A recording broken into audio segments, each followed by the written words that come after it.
Smile, John.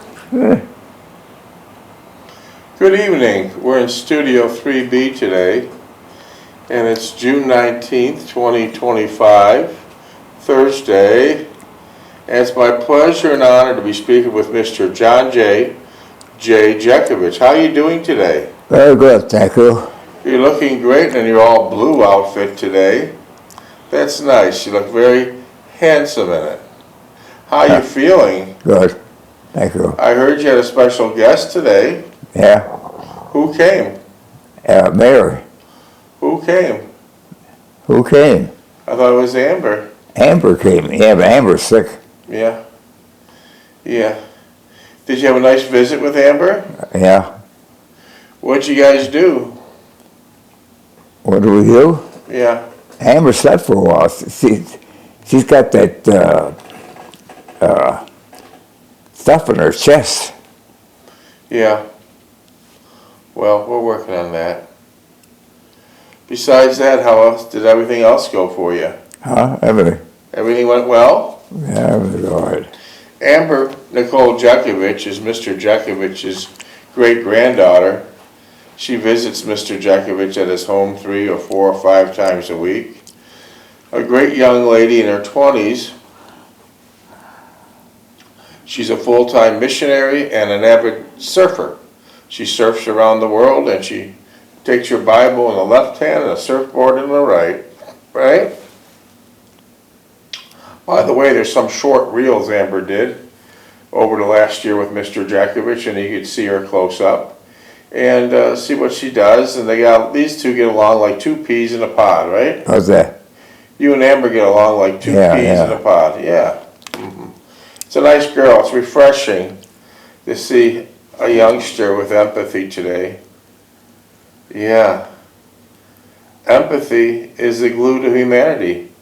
It's so beautiful to see a youngster with empathy today. The glue to civilization, the glue to humanity. Because most youngsters today are not Christocentric. They're so much as egocentric, which is not good. Not good. Amber's very rare. She's Christocentric with great empathy. So there it is. Refreshing. Very refreshing. Mr. Jeckovich was from Company H, the 2nd Battalion of the 291st Regiment of the 75th Infantry Division of the U.S. Army during World War II. Mr. Jeckovich lives by the motto, yesterday is history, tomorrow is a mystery, and today is a gift. Well, we read your book once already, and how many pages was it? 849. 849. There's over 600 podcasts, and you can listen to the whole book by just going to the podcast. You can listen from chapter 1 to the end. And now we're the second time around, and we're on page 151, and it's chapter 7, Overseas and Beyond. I got my laptop in front of me, so before I open up the book, I'll need the passcode. 42965. Is that not also your dog tag number? Yeah. So this is the second time around. We're on chapter 7, Overseas and Beyond. This is, we bring you up to the point where Mr. Jeckovich just was done with his furlough. He spent a week with his mother and his sister in Niagara Falls, New York, and he spent a week with his girlfriend, Ann Mahaney, in Owensboro, Kentucky. Now that's behind them, and now he's getting ready to Ship out? Ship out. Did you ship out on some type of big ship? Troop ship? No. You didn't take a troop ship across the ocean? Well, they converted the luxury liners for a troop ship, yeah. And how was the sleeping arrangements? Well, it was crowded, 4 high. Were you below the water? Yeah, oh yeah. Was the food good? No, it was all limey stuff. How does limeys cook? Greasy. Okay. So it wasn't a nice trip. No. Did you get seasick? Did what? Did you get seasick? No. Did many soldiers get seasick? Yeah, they're crowded up in there, yeah. Yeah. Here we go. Overseas and beyond. I was pleased with myself, not so much in preparing the breakfast, but in fact that I had done something for Anne truly as an act of love. I knew that she would perceive it as such, as I could see it in her face when she would look at me and smile. We spent the rest of the day enjoying one another's company, resigning ourselves to the fact that our time together had just run out. We had done all that we could possibly do at this time, and we resolved the marriage issue at a later date until different, less trying circumstances. Anne knew I loved her very much, and that I would come back to her and we'd have a life together. Our last day together made me feel rather like a condemned man waiting to be executed. On the other hand, I wanted to get the ordeal of departing over with, and on the other hand, I did not want our final departure to arrive. I went to church with Ann and her mother, and after church we went to Trotter's for brunch. What's Trotter's like? Say again? Trotter's for brunch. Yeah. What's Trotter's like? It's a restaurant. Was it a nice restaurant? Very nice restaurant, yeah. Anne looked radiant, and I could not keep my eyes off of her. I was proud to be in her company and felt saddened and disheartened at the thought of not seeing her after today. I knew that I was going to miss her terribly and wondered how I was going to adjust to her absence. The thought of going back to camp and not being able to see her again for an indefinite period of time sent quivers of desperation throughout my entire body. Anne drove us back to the house. We sat in the living room trying to make small talk. Miss Mahaney made me promise to write regularly and tell them how I was doing, and above all, where was I located, so they'd be able to write back. I promised them I would. As I glanced at Anne, she appeared distressed, even though she was pretending to smile. I loved her even more at that moment. Did you send a lot of letters back and forth? Oh, yeah. Did they send you letters? Yeah. Okay. Anne suggested I collect my things from upstairs and that she would help me. As we entered the room I had occupied, she burst into tears and threw herself on a bed. I sat beside her, rubbing her back and trying to comfort her as best as I could. She turned her head towards me, the tears running down her cheeks, and looked up at me. Sighing, she said, Why did you get lost anyways?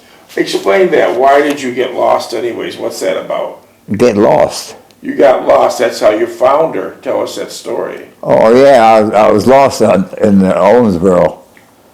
And those two young ladies were sitting out on the front porch, and I asked them how I get around.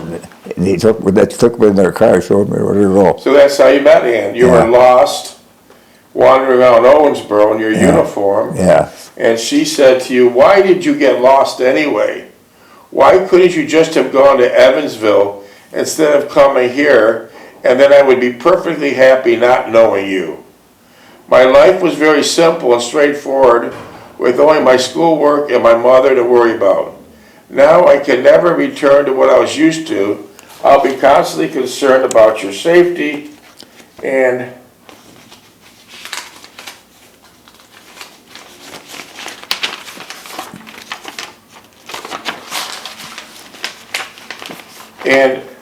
if you'll ever come back to me.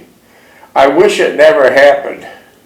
She quickly regained her composure and said she did not mean all those things she just said and was sorry for having said them. I kissed her and held her, saying I understood and loved her all the more for getting upset over my leaving. And yes, I would be back for her, one way or another. She held me tightly, her body trembling, and I held her hair falling into her face. I brushed it aside as I wiped away some tears. I was upset also, but tried to control it. Ann suggested that we go for a drive until it was time for me to leave. I agreed, and we went downstairs for my final goodbye to Miss Mahaney. She hugged me and began to cry, stating that she would miss me and that she would pray for my safe return back to them. I kissed her gently on the cheek and thanked her for all the kindness and generosity. She stood in the doorway and waved goodbye as Ann and I drove away. I felt saddened and forlorn by the experience, and I knew I would miss them both dearly. We had no particular place in mind, but just wanted to drive around for a short while. We did not say much as we drove about, but just a little spurts now and then. I said I would write to her as soon as I could, and give me her address and phone number on a piece of paper so I'd have them permanently. I also stated I would probably see her once again in a short while, even though it would only be an overnight pass. I would call her after 2100 hours, one way or another. She nodded her head and agreed as I was saying, but I could see that she was becoming more tense as it came closer to saying goodbye. I suggested we go to Big Al's. What's Big Al's? Restaurant. I suggested we go to Big Al's for a cup of coffee, and she nodded in agreement. Ann wanted only coffee as I did. As we sat there, the laughter and noise the crowd generated made me feel more apprehensive, and she wanted to leave. We drove around a bit and finally wound up at the bluff. It was still fairly early and still lights outside with only a few cars in the area. We sat and talked here on many occasions before, but this time was different. There'd be no more opportunities to sit and talk and look at the lights below. This was our last time here together, and it presented itself in an altogether, almost disagreeable perspective. As it grew dark, I pressed close to Ann, and she put her head on my shoulder. I kissed her softly and told her how fortunate I was to have met her. She grasped my hand and held it firmly, saying,